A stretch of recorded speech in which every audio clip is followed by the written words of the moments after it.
Good evening, everybody. My name is David Corus, and I've been co-chairing the Creative Habitat working group with Hank Ashworth, and certainly thank Hank for working with me on this, and thank all those of you in the crowd that have been coming to the meetings and working with us. We've had a really good group, as was described previously.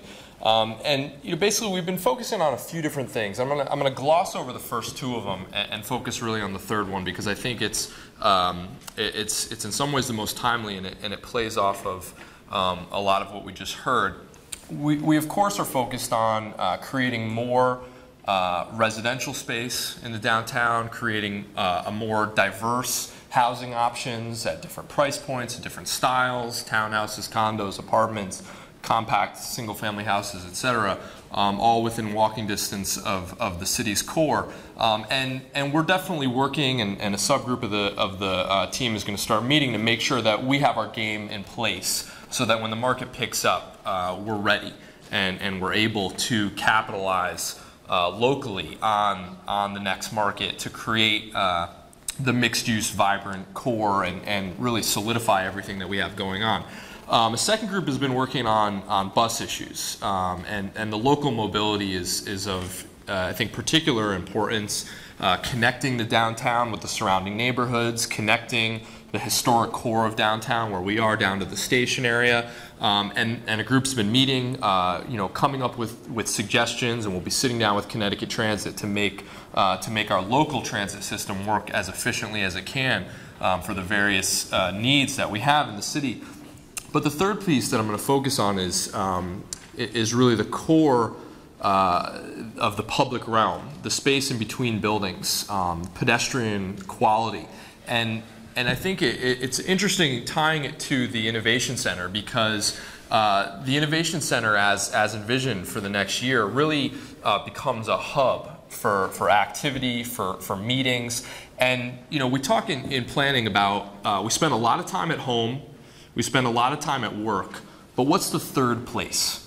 What's the third place where you get together with your friends, with people maybe that you're just meeting for the first time? And I think the Innovation Center presents a really compelling vision of what the focal third place of our community can be. And a lot of what Creative Habitat is about is making sure that that third place can organically occur anywhere in the downtown.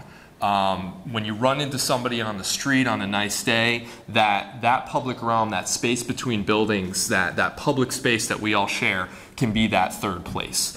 And so to that end, we've come up with the idea of 50 improvements in 500 days. That over the next year and a half, we could create 50 targeted improvements to the pedestrian realm, to the public realm, to the experience of people walking around, taking transit in downtown. And that these would be spaced out over the course of the next year and a half, probably occurring in some clusters every few months around some activities. And I think, to echo something Kip said earlier, the hope is that the majority of these would not be reliant on any action by the city government.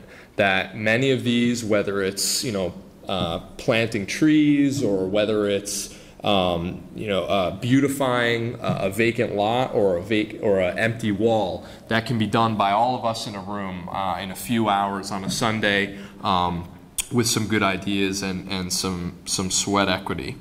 So I'm going to go through just a couple categories of the things that we've spent the majority of our time talking about. And this is by no means the definitive list. It's certainly not all that we've talked about, but it's some of those that I think are of greatest importance and that folks in the room will find as most valuable in spurring your conversations at your tables. And in each of them, I've basically got some examples of what we have today and what could be. And the first category of stuff, which is all important, it basically comes as a variety of names: road diets, traffic calming, pedestrianization.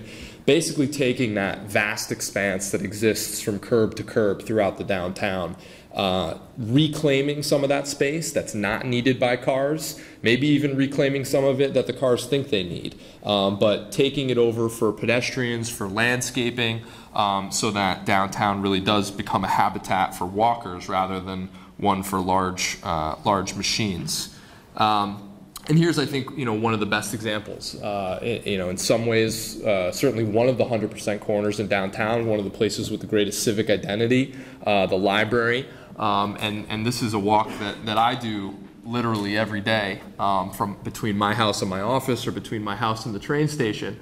And there's a vast expanse. There's no pedestrian refuge. The island, the intersection is vast from end to end. And I think we often visualize road work with the construction crew and the diggers and cracking up the asphalt.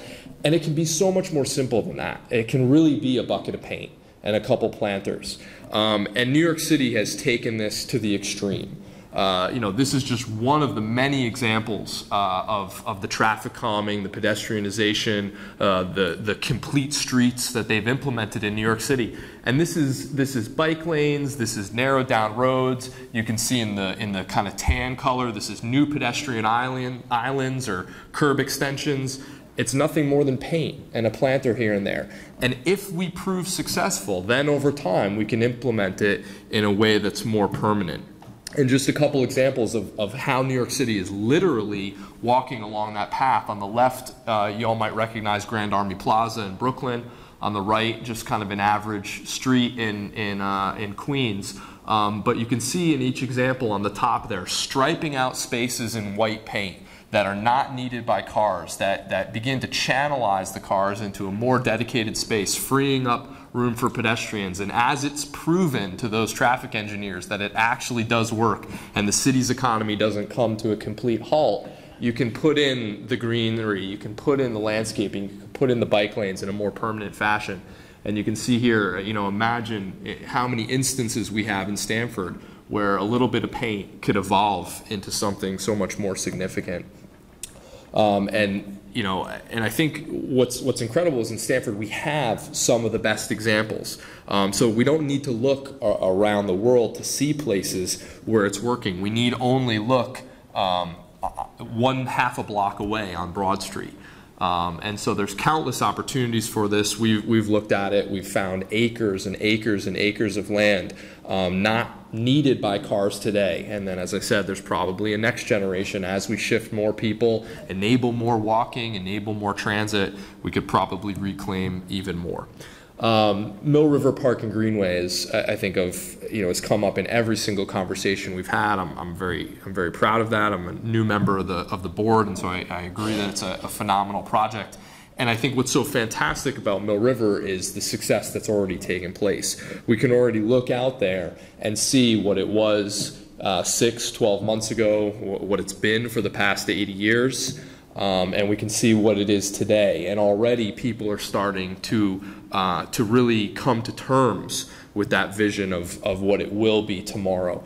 And I heard an anecdote today, as I'm sure many of you have heard, from the financial companies, from different employers looking to locate downtown, the importance that the Greenway poses, not because people are necessarily going to be going out on their lunch hour and strapping on the rollerblades, but when you look out your window and you know that's there, that sends a signal about what downtown is all about and about the lifestyle that we're looking to enable here and to foster.